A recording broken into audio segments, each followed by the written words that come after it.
mën ko ray nga ne ko man sa bakkan dafa fort ci man dama lay bàyyi nga dem nga dérouler loolu mooy taalibe. Maintenant ñun lu ñu gis Sénégal contrairement ak lu ñuy wooyee taalibe au Sénégal fii nit ñi sa courage la c'est-à-dire que héros nga faagaagal sa doomu aadama nga faagaagal ko maanaam sa morom jullit nga ray ko wala nga faagaagal ko yow la ñuy jàppee comme héros yow héros la yow yaay taalibe bi yow yaay le chouchou mais c'est très grave nee naa la institution les français sax wax ma la français tubaab bi bañ ne la les hommes passent les institutions demeurent mooy maanaam yow li nga occupé tey suba yàlla moo la ko dénk da koy fokkati jox ko keneen yow nga dem doo tekki dara ki nga doon faagaagal mu bokk ci société bi moom mooy ñëw remplacer la yow nga dem jël place am foofu jar naa bàyyi xel. moo tax ma ne la les ministres que tu vois aujourd'hui ñuy signé ay signature di lor ay askan wala di jàpp ay askan di leen tëj amoon na ay at si ginnaaw ñoom ci askan boobu la ñu bokkoon ñeneen ñoo yoroon signature yi. ana ñooñu wàccul ñoom ñu ñëw jël seen place suba ñoom dañuy wàcc ñeneen dem jël seen place. ok c'est clair foofu la ñuy waxee. Sonko kàddu yooyu daal di yëkkii daal di koy dénk li nga xam ne que moo di ses avocats. alors Tafa dañuy daal dem si communiqué bu li nga xam ne que moo di Yewwi Askan Wi dëtën neen la quoi mi ngi noonu donc communiqué baa ngi noonu alors communiqué bi nga xam ni itam la conférence des leaders ñoo ko daal di def le dialogue de Macky Sall a été l'occasion pour Taxawu Sénégal de poser le premier acte de violation de la charte de la coalition Yewwi Askan Wi. Il s'en est suivi des attaques de plusieurs de ses cadres contre la coalition ou ses membres, des actes de défense à l'égard du groupe parlementaire Yewwi Askan Wi et de collusion avec Benno Bokk Yaakaar entre autres. Ce mercredi 8 août, au conseil municipal de Dakar, Taxawu Sénégal a clairement posé un acte de trahison d'un de ses collaborateurs de PASTEF au moment où le président Ousmane Sonko, parrain de la candidature de Barthélémy Diaz à la mairie de Dakar, traverse une épreuve pénible et a ouvertement manifesté son alliance avec APR Benno Bokk Yaakaar. La coalition Yewwi Askan Wi condamne cet acte forfaiture contre le parti PASTEF et considère que Taxawu Sénégal vient de consommer définitivement la rupture avec elle. Attachée à la promotion de l'éthique en politique, la coalition Yewwi Askan Wi prend acte de cette exaction et tient le peuple sénégalais à témoin sur la fin de son compagnonnage avec Taxawu Sénégal fait le 9 août 2023. La conférence des leaders donc nag leer na chers téléspectateurs ma ni kon Taxawu Sénégal nag jóge na fa nga xam ni itam mooy seen coalition Yewwi Askan Wi ndaxte doon daal di jàpp nag de plus en plus les attaques dafay daal di continuer si kanamu ki nga xam ne que moo di Ousmane Sonko daal di jóge fa nga xam ni itam mooy seen Taxawu Sénégal te suñu xool nag moom li nga xam ne que moo di Taxawu Sénégal nag Barthélémy Dias Ousmane Sonko mooy parrain wam si wàllu wu nu mel te teewul boobu ba tey mu koy daal di attaqué allant li nga xam ne que moo di dans ce sens. En tout cas ñoom itam dem xaatim nañu que ni jeex na seen collaboration ak li nga xam ne que moo di Taxawu Sénégal donc li nga xam ne que moo di Taxawu Sénégal a quitté la coalition Yewwi Askan Wi dàq nañ ko fa nag donc mu leen wax ni donc li nga xam ne que moo di Taxawu Sénégal bokkatu sa Yewwi Khalifa Sall ak consort ndaxte ginnaaw ba daal di dàqee ki nga xam ne que moo di Abass Fall fa nga xam ni itam mooy zone ko mairie bu Ndakaaru Barthélémy Dias dàqul lekk daal si yam mu daal di koy yàqu lu mel ni xeme waaye itam dem sax ba naan ko parité faw mu daal di am te suñuy xool yooyu de parité gisuñu koon si liste li nga xam ne que mooy liste électorale yi ba dina doon daal di li nga xam ne que moo di bloqué boobu de liste Ousmane Sonko daal di taxaw xeex ak moom loolu lépp nag la Yewwi Askan Wi daal di tenir en compte daal di jàpp ni nag li nga xam ne moo di Taxawu Sénégal fayu naat bi xoromam booral ñu daal di jàpp ni itam faaw ñu daal di jëlee Taxawu Sénégal fa nga xam ni itam mooy genre Yewwi Askan Wi jóge woon na fa bu yàgg sax waaye xam naa ne day soog a nekk li nga xam ne moo di lu officiel. xam nga chaque jour ma wax la ko fii nee naa la quand boo bokkee ci benn comment dire coalition. y a ce qu'on appelle les chartes de la coalition. Yewwi Askan Wi en tant que coalition dafa am ay chartes maintenant bu fekkee yow bokk nga ci Yewwi Askan Wi ba pare nga violer les chartes da ngay am punition. ñooñ boo gis yëpp noonu lay demee. association boo gis yëpp noonu lay demee maintenant yàgg naa la fii ne Yewwi Askan Wi dañoo ne bu mu benn leader bu bokkee ci ñoom ba mu dem dialogue gi Khalifa Sall a dit dialogue bi. Non non bañuñu. Mais mandat bi léegi bañ ko fa kaas. Mais dañoo ne. képp ku dem dialogue gi da ngay jël sa responsabilité. Maintenant boo violer les chartes de Yewwi Askan Wi mooy maanaam da ngay am punition da ngay am sanction. Loolu laa la wax ma ne la Bart man. Mais jàpp ne dañoo violer. Non non man je n'étais pas pour. Non mais man écoutez man je n'étais pas contre Khalifa Sall mu dem dialogue gi parce que moom loolu coobare la parce que comment dirais-je il est indépendant quand même. Khalifa Sall il est libre de dem dialogue gi wala de ne pas aller moo tax ma ne la je ne suis pas contre mu dem comme dem na. Chaque jour ma ne la bu fekkee moom Khalifa Sall décider na dem dialogue yi il faut aussi mu assurer comment dire assumer les conséquences. Les conséquences yi ma la doon wax alerter depuis bu njëkk ba du moo nekk nii les conséquences mooy maanaam que doo dem dialogue yi boo xasee ba dem dialogue yi c'est fini ça y est dootoo bokk gis-gis ak Yewwi Askan Wi. Tu sais pourquoi? Parce que yow li nga tënk ci dialogue bi ngay respecter désormais la preuve l'histoire nous a donné raison. Quand on est allé comment dire, à l'Assemblée nationale pour voter, nous demandons un dialogue, ils sont contre, nous voter l'article pour nous dire. Est-ce que au Sénégal, au moment posture pour nous dire, on a arrangé au Yewwi Askan Wi pour dire non, article bi du dial. Mais non, dans ce cas, ils vont trahir le dialogue. Ils sont obligés de se conformer par rapport à l'union dialogue. Alors, bon conforme par rapport à l'union waxtaanee ci dialogue bi tu es en train aussi de te démarquer de la coalition Yewwi Askan Wi loolu la demee moo tax Khalifa Sall il ne cesse de riposter ou bien d'attaquer Yewwi Askan Wi man je sais que Khalifa Sall n'a pas attaqué directement Yewwi Askan Wi maintenant les actes que Khalifa Sall a posés à travers la voix de Barthélémy Dias foofu laay ñëw n'a pas foi aussi. Voilà foofu laay ñëw les actes que Khalifa a posés donnent raison à ceux que aux membres de Yewwi Askan Wi que ils ont trahi la coalition. Parce que tu sais pourquoi Barthélémy mooy wax directement.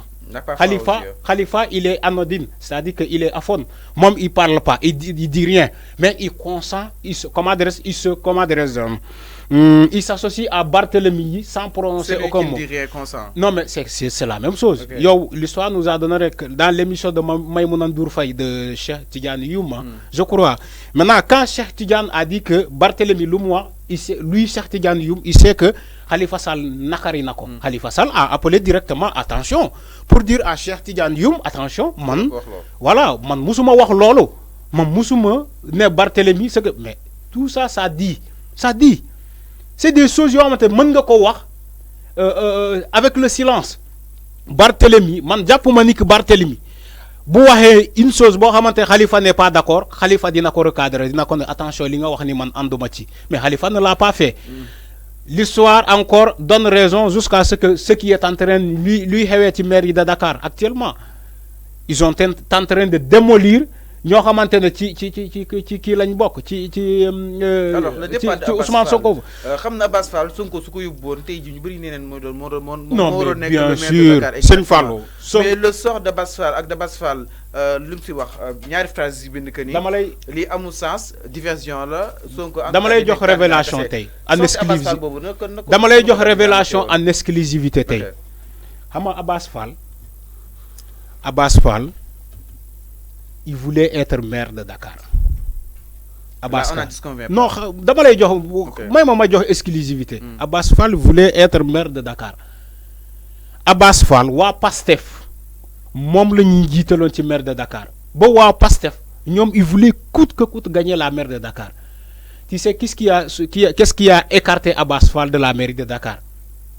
Même si Abass Fall a reconnu que d'accord dafa ne ben leader lo wax nangu nako.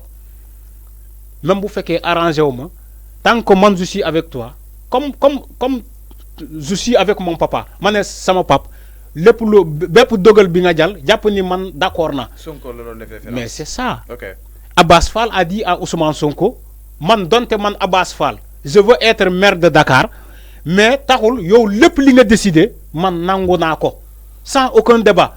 Sonko ne ko pour ne pas que ñun wa Pastef ñu accaparer ñun accaparer mairie yépp wala kini man je te propose ñu jiital Barthélémy Dias. Okay. Mais Abass Fall tegu ci kaddu même wa Pastef dina la jox ben révélation ñu faré ci wa Pastef il y avait une frustration bo Abass Fall bu mu jëlee décision alignée conformément à ce qu'a dit Sonko dañ ko ne déedéet ñun nanguñu waa Pastef am na ay clan yi Pastef yoo xamante dañuy ne Abass Fall bul nangu loolu ñun yow la ñu yaakaar ñun Pastef dañoo war a gagner mairie de Dakar parce que taxaw Dakar gagné woon nañu maire de Dakar sous kii Khalifa Sall. parce que su ko gagné woon dina gën a am taxawaay. merci beaucoup maintenant Sonko a tout fait pour Barthélémy Diaz bokk mu gagné maire de Dakar. xeexal na ko fu nekk. mais xeexal na ko fu ne. campagnal na ko xam nga ab baadoo la gis nga baadoo la non mais bien sûr gis nga baadoo la non man maa ko waxee loolu gis nga baadoo la buy yoot dara tu vas croire que c'est le plus gentil ku gën a yaru ku gën a am tegin mooy maanaam le plus beau baadoo la loolu la mel dafa am ay kanam yu bëri Barthélemy quand il voulait gagner la mairie de Dakar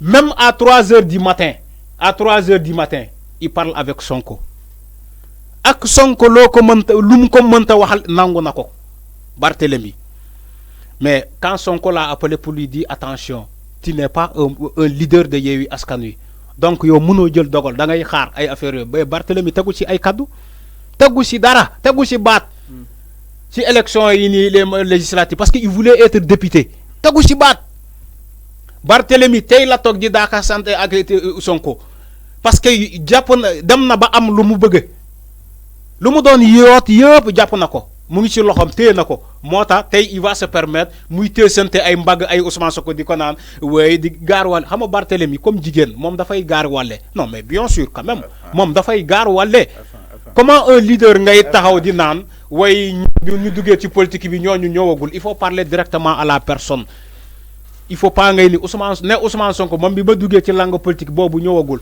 mais loolu taxul ñu wax politique di nga dugg ci politique depuis 1960. doo mës a nekk président de la République d'ailleurs Macky Sall il n'était pas politicien depuis 1960. ñoom Khalifa Sall ñu respecter parité bi comme l'avait dit Cour suprême. man bañuma ko parité bi ma musuma ko bañ. waaw léegi. dama jàpp départ Abass Fall jàppoon ne donc c'est normal. non mais pourquoi Abass Fall doit war nañ ko dàq ci institution boobu. mais non léegi ana ban parité ngay wax ban parité ngay wax.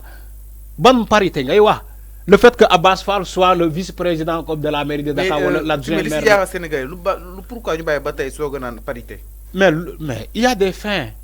am na lu ñu namm mais man dama jàpp ni les listes quand on constituait les listes il y avait déjà de la parité. mais amoon na parité. tey ñu bëgg xamal ñi que ni non maire bi bu nekkee góor adjoint maire bi war naa nekk jigéen. adjoint maire bi ñu daal di koy loolu caaxaan la. adjoint maire mu nekk jigéen. ma ne nekk fa nga xam ne itam mooy taxaw Sénégal. dama ça veut dire. ma ne loolu parce que ki nga ko remplacé taxaw Sénégal la nekk. ma ne jàppoo ni peut-être pour corriger cela war nañu mën a jël benn Pastef yóbbu ko mu nekk adjoint maire. loolu caaxaan la. loolu diversion la. loolu le rouleau compresseur mooy continuer di wéy c'est ça les faits. man parité bu ñuy wax man gisuma ko fa du coup que parce que élection bi bul fàtte ni suffrage direct la c'est pas indirect maintenant bu fekkee indirect la mën ngaa taxaw comme les élus locaux ñooy fal mooy maanaam les conseils ñooy fal kan mooy nekk comment dirais-je maire c'est-à-dire que coalition bi bu gagné si c'était l'ancien système le suffrage indirect Yewwi Askan Wi gagné na mairie de Dakar léegi les conseils ñooy dem toog ñu fal kan mooy doon maire titulaire bi loolu mooy suffrage indirect bi mais à base de ça après ñu fal si ñoom seen diggante kan mooy nekk adjoint maire bi léegi bu fekkee parité bi foofu lay jógee non comme fal nañu ku góor ñu fal ku jigéen pour mu topp jigéen mais loolu actuellement l'actuel système waxul loolu l'actuel système suffrage direct la mooy maanaam ku nekk tête de liste mooy ñëw en première position ku nekk en deuxième position mooy ñëw en tege sëñ bi bàyyi leen manipuler ñi Macky Sall moo ko defoon fii référendum dialogue la ko defoon ba ñi valider ko ñu appliquer ko suffrage direct bi ñu ñëw aujourd'hui du ñuy wax ni ay parité lan la ban parité moo am ci mairie alors que ñoom ñoo voté woon ñoo defoon fii dialogue ba ñu trouver un consensus ni que suffrage direct la par tête de liste la ku ñëw tête de liste yi mooy nekk maire direct ku topp ñi ci ainsi de suite léegi bu ñu naree voté ñeneen ñi pour ñeneen ñi. mais pourquoi ngeen bëgg rapprocher coûte benn Bokk Yaakaar ak taxaw Sénégal. parce que si communiqué bi ñoom ñu ne doo nekk en étroite collaboration avec Benno Bokk Yaakaar jëm si acte yi nga xam ni itam. mais taxaw Sénégal mais parce que ils travaillent ensemble actuellement c'est des collaborateurs. mais participer dialogue dafa tax ñu. c'est des non écoutez sëñ bi c'est des collaborateurs. il y a l'opposition et le pouvoir. ñoom ñoo ko wax Assemblée nationale. c'est des collaborateurs maintenant ils travaillent ensemble. Ils travaillent ensemble. Khalifa Sall taxaw na ci émission ne la moom ils sont en train de discuter avec le président de la République pour comment dire convaincre aux députés pour ñu dissoudre l'Assemblée nationale. bul xam depuis quand Khalifa Sall travaille ensemble avec le président de la République moom moo ko waxal xam nga nit affaire bu naree feeñ dëgg yow yaa koy wax yow mii la personne concernée. yow yaa koy njëkk a wax. moo tax ma ne la ils travaillent ensemble depuis fort longtemps. C'est des collaborateurs. C'est clair. Tafa jox ñu la revue des titres ñu dem ba suba incha allah si Talk Matinal alors donc la revue des titres la nga koy daal di jeexalee